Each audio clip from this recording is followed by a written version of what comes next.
Broncos country, listen up. Visualize the opener of the 2026 season as twilight descends over the Rockies. The atmosphere at Mile High is electric, and standing on the sideline, decked out in orange and navy, is none other than Justin Jefferson.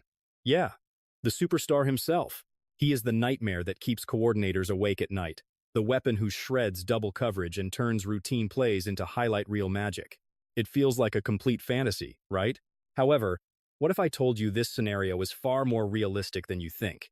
Major moves are brewing deep inside the Broncos organization.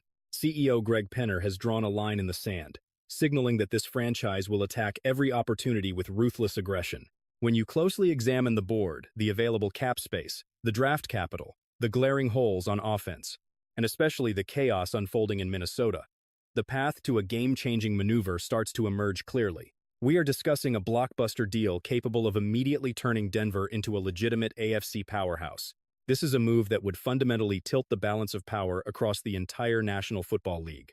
Before we dive deep, if you have ridden the roller coaster with this squad through thick and thin, smash that like button this instant. For the diehards who have bled with this team for over 20 years, drop a Go Broncos in the comments. Show your true colors, because the breakdown coming your way is far more substantial than idle offseason gossip. This could be the pivotal moment for the franchise. So let's explore exactly how the stars are aligning to bring Jefferson to the Mile High City. First, we need to focus on the man of the hour, Justin Jefferson. We are not just talking about a solid receiver. We are looking at one of the most explosive and dominant playmakers the league has seen in a generation. Check the stats.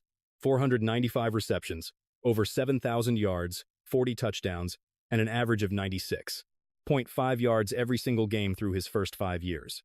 That is not just impressive, it is historic stuff. From a player who redefines the position. He revolutionizes entire systems with surgical route running and lethal ability after the catch. He checks every box for separation, power, and hands, making his acquisition comparable to snagging a prime Randy Moss or Terrell Owens. Amazingly, the Vikings might actually be prepared to part ways with him. Hold on. It sounds absurd, but examine the financial constraints and on-field struggles up north, and the logic becomes undeniable. The Vikings are trapped in salary cap purgatory, ranking second worst in the league for active available funds. That is a disastrous spot, particularly when facing a $39 million hit for their star receiver in 2026. While that figure is astronomical, savvy front offices can juggle the books by restructuring contracts and spreading out bonuses. With the wealthiest ownership in the sport, Denver has the financial muscle to make this math work seamlessly. Conversely, Minnesota is battling a crumbling offensive line, major questions at quarterback with J.J. McCarthy, and an aging running back room. Dealing their best player could be the necessary hard reset they need to completely rebuild.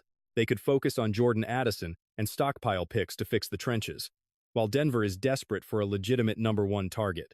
Courtland Sutton broke 1,000 yards in 2025, but we have to admit it was hardly a stellar campaign. Plagued by 8 drops and losing a step, he looks like a veteran nearing the final chapter of his career in Denver. Fans still adore him, yet the franchise requires something greater, a true catalyst for victory.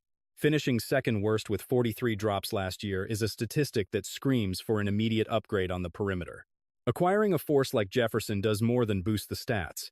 It completely alters the DNA of the entire squad. This is no pipe dream. A trade scenario is genuinely within the realm of possibility. Denver possesses 9 selections in the upcoming draft. 9. That provides ample ammunition to construct a creative deal. While we cherish first-rounders, if this team reaches its potential, those picks will be late-round selections between 25 and 32 regardless. Would you really hesitate to swap a late first in 2026? Another in 27? Plus a fourth in cash? That is exactly the proposed package to turn this vision into reality. We are talking 2 first-round picks, a fourth-rounder, and the cash flow to grease the wheels. Offers like that make general managers sit up and listen. And Jefferson has been sending signals too. His demeanor this past season spoke volumes. You could see the frustration every time McCarthy took the snap. The man is desperate to win immediately, having flourished even with journeyman quarterbacks throwing him the ball. He has no interest in waiting for a rebuild. He is primed for a title run, and the Mile High City could be his ideal landing spot. The whole situation feels like a massive destiny about to crash into reality.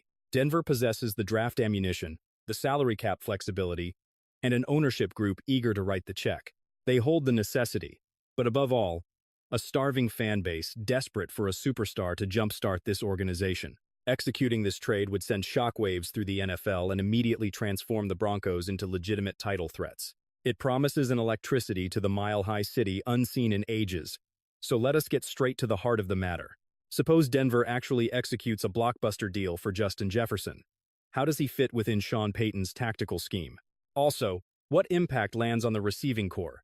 Immediately, dismiss the notion that this is merely a simple roster update. We are talking about a complete metamorphosis of their attacking DNA. Payton, a genius at orchestrating explosive air raids, would finally possess the alpha receiver he has lacked since arriving in Colorado. We have witnessed Payton's magic with premier talent. Just recall his tenure utilizing Michael Thomas down in the Big Easy. He fully exploited Thomas's frame, precision, and capacity to rule the short and intermediate zones of the gridiron. However, Jefferson recognizes no boundaries, dominating every level from deep bombs to crossing routes and rapid screens. He forces defenses to double-team him on every play, which subsequently unlocks the entire field for everyone else. How does this translate for the remaining unit? Quite simply, every single player elevates their performance. Courtland Sutton, likely approaching his final chapter here, slides into a natural secondary role, escaping premier cornerbacks and constant bracket coverage. This transition might prolong his effectiveness while alleviating the physical toll on his body, while Marvin Mims Jr. is poised to erupt from the slot position as opponents are compelled to tilt their coverages toward Jefferson. Running backs and tight ends alike would feast on unstacked boxes and vast underneath lanes. This transcends merely acquiring a superstar. It involves reconstructing the offensive architecture, giving Payton new weapons to assault defenses in previously impossible ways. Gone are the days of needing flawless schematics just to liberate mediocre talent. You acquire a playmaker who triumphs even against perfect coverage, a weapon who fundamentally tilts the playing field. Briefly consider the signal caller, be it a seasoned veteran or a drafted rookie. Jefferson's presence simplifies their job immensely. He represents the ultimate safety blanket for any passer. Require a conversion on third down? Jefferson. Need energy when momentum stalls? Jefferson. Need a miracle from your own 10-yard line? Jefferson delivers, because he is not just a wide receiver. He is a momentum generator who single-handedly alters match outcomes. For a squad that has slogged through offensive stagnation recently, he is precisely the spark plug required. Stepping back to view the macro perspective, executing this trade sends an undeniable message to the entire league. The Broncos are not in a reconstruction phase. They are locking and loading. Given their financial room, draft assets, and aggressive ownership, Denver stands as one of the few franchises capable of finalizing this. Acquiring Jefferson instantly makes Denver a premier hotspot for free agents, as talent flocks to talent, forging a championship mentality. However, a contrasting perspective always exists in these scenarios. Executing this maneuver costs 2 first-round selections, assets typically reserved for foundational depth, a future passer, or fortifying the lines. The gamble is undeniable. An injury to Jefferson or a quarterback mismatch could cause this strategy to implode spectacularly. Yet history repeatedly demonstrates that conservative strategies seldom result in championship jewelry. Fortune favors bold moves, akin to the Rams with Stafford, the Bucks with Brady, or the Eagles acquiring A.J. Brown. This is the path from mediocrity to lifting the Lombardi Trophy. And frankly, Broncos country is well acquainted with suffering. The era following Super Bowl 50 has been brutal, plagued by playoff droughts, coaching carousels, and signal caller instability. Picture Justin Jefferson in orange and blue, hauling in deep throws at altitude, incinerating AFC West secondaries, and restoring relevance. Rivals like the Raiders, Chiefs, and Chargers would be utterly blindsided by the impact. One crucial element remains impossible to overlook: the fan base. As Denver supporters rank among the league's most fervent, they have remained loyal through every struggle, and acquiring a generational icon like Jefferson would ignite the city unlike anything in 10 years. Merchandise revenue, ticket demand, and nationwide. Media spotlight would return with a vengeance, and a hot start to the 2026 season would make the stadium deafening. Therefore, what is the verdict? Is he the final component? Is Jefferson the master key to the Sean Payton era, finally propelling Denver back into the Super Bowl conversation? I want your perspective because this platform is dedicated to the community, so leave your thoughts in the section below. Do you pull the trigger? Are you prepared to sacrifice 2 firsts and a fourth to secure a legendary receiver?